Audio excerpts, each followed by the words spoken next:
3 years ago, former President Donald Trump took the United States out of the Paris Climate Agreement. On his first day in office, President Joe Biden signed paperwork to bring the United States back in. Republican Senator Rick Scott from Florida said that was the wrong move. Hi, I'm John Greenberg with PolitiFact.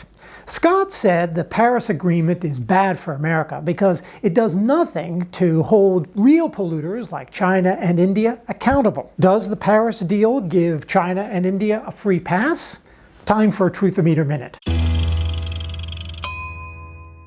The Paris Agreement basically comes down to every country saying how much it's going to cut its greenhouse gases and how soon. The overall goal is to stop global temperatures from rising more than 2 degrees Celsius above pre-industrial levels, and if at all possible, less than that. About 200 countries signed on. They each set their own goals, and they have to report their progress in reaching their targets. But here's the bottom line on the Paris Agreement and enforcement. There is the naming and shaming that comes from public reporting. So there is something, not nothing. But aside from that, it has no way to hold any country to its plan. Not China, not India, and not the US. It treats every country the same. Now, Scott also singled out China and India as the real polluters. Are they worse than the US when it comes to greenhouse gases? Not India. Its carbon dioxide emissions are about half of ours, and per person, they're about 1/8 as big.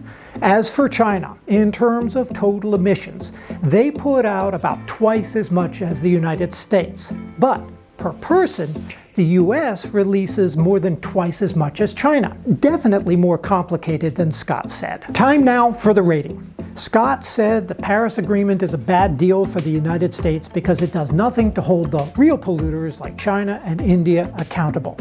The deal treats every country the same, and India pollutes much less than the United States. Whether China releases more than the US depends on how you measure it. We rate this claim mostly false. That's it for this Truth-O-Meter Minute.